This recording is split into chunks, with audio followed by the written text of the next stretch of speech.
Sir, நம்முடைய YouTube viewer ஒருத்தர் கேள்வி கேட்டிருக்காரு. அதாவது அவருடைய ரைட்டு லெக்கு வலது காலில் ஒரு 12 ஆண்டுகளுக்கு முன்பாக முட்டு வலி இருந்தது. அப்போ சில ட்ரீட்மெண்ட்லாம் எடுத்திருக்காங்க.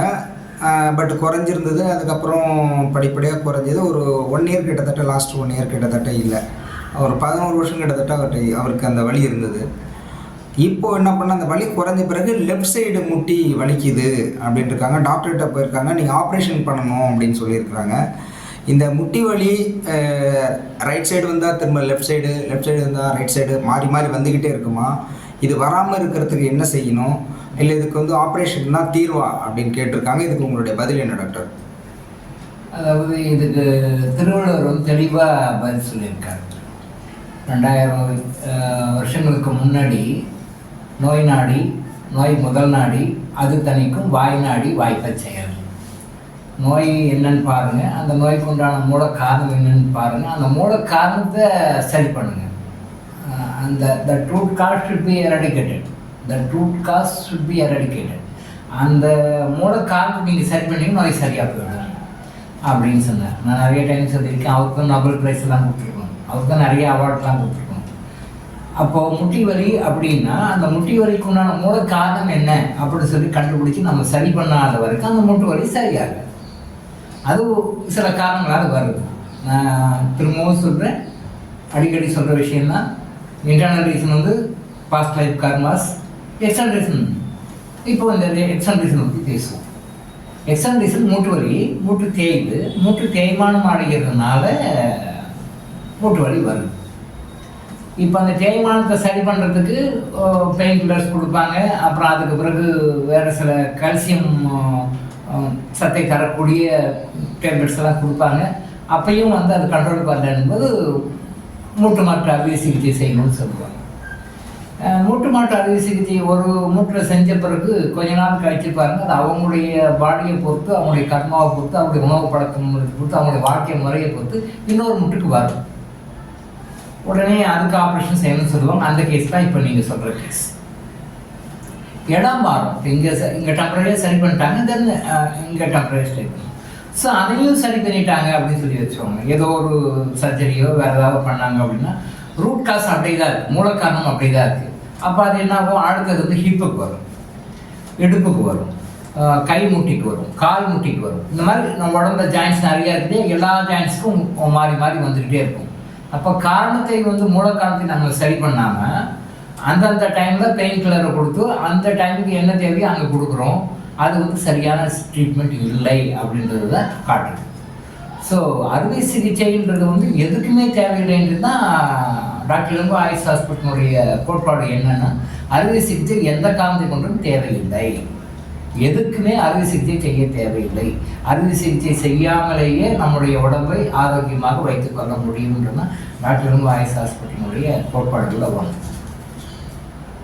அப்போ அறுவை சிகிச்சை செய்கிற அளவுக்கு நம்ம போகிறோம்னா அது ஆரம்ப கட்டத்தில் நம்ம கண்டுக்கலைன்னு அர்த்தம். அதை கண்டுக்காமல் அப்படியே விட்டுரும், அதை அப்படியே விட்டு முற்றுன்னு செஞ்சோம். பொதுவாகவே வந்து டாக்டர்ஸ் யார்கிட்ட எந்த ப்ராப்ளத்தையும் நீங்கள் போனாலும் எடுத்தோடனே ஆப்ரேஷன் பண்ண மாட்டாங்க இல்லையா? அவங்களும் மனிதர்கள் தானே, அவங்களுக்கும் அந்த அன்பு பாசமெல்லாம் இருக்குல்ல. அவங்களும் குணமாகணும், நோயாளி குணமாகணும்னா எல்லாரும் நினைப்பாங்க. எந்த வைத்திய முறை டாக்டர்களாக இருந்தாலுமே அவங்க தான் நினைப்பாங்க. அவங்க ஒரு மெடிக்கேஷன் கொடுப்பாங்க, அந்த மெடிக்கேஷன் கட்டுப்படலாம், அதுக்கு ஹையர் மெடிக்கேஷன் கொடுப்பாங்க, அதுக்கு கட்டுப்படலாம், அது ஹையர் மெடிக்கேஷன் கொடுத்த போது ஒரு ஸ்டைலில் எதுவுமே ஒர்க் பண்ணல, பெயின் கில்லரும் ஒர்க் பண்ணல, ஹையர் மெடிக்கேஷன் கொடுத்ததும் ஒர்க் பண்ணலன்றது அவங்க வேறு வழி இல்லாமல் சர்ஜரிக்கு போகிறாங்க. பட் சர்ஜரியும் நிரந்தர தீர்வு இல்லைன்றது தான் நான் சொல்கிறேன். சர்ஜரி வந்து எந்த நோய்க்குமே தீர்வு கிடையாது. நீங்கள் வெவ்வேறு காரணங்களால் வெவ்வேறு பிரச்சனைகளுக்காக நீங்கள் சர்ஜரி பண்ணவங்க கொஞ்சம் மனசாட்சி தொட்டு கேட்டு பாருங்கள்.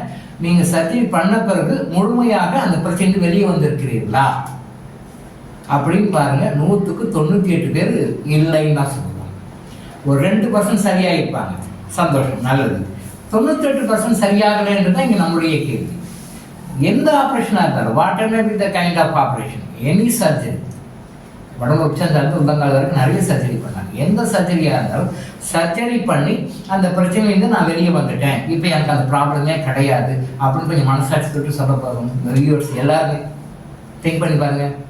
100க்கு 98 பேர் சொல்ல முடியாது. ஒன்று அந்த சேம் ப்ராப்ளம் அப்படியே இருக்கும், அது சேர்க்காமல் கொஞ்சம் குறைஞ்சிருக்கும். பட் அப்படியே அதை பர்மனெண்ட்டாக சரியாச்சுன்னு சொல்ல முடியாது. மூணாவது, அப்பப்போ திருப்பி வந்துட்டு தான் போயிட்டுருக்கும். கொஞ்ச நாளுக்கு இருக்காது, வேக்சின் பீரியட் மாதிரி கொஞ்ச நாளைக்கு இருக்காது, ஒரு நாள் திருப்பி வரும், ஒரு நாளைக்கு இருக்காது, ஒரு நாள் திருப்பி வரும். இப்போ அந்த ப்ராப்ளம் இப்போ இருக்கும், அப்புறம் கொஞ்ச நாள் சரியாகும்.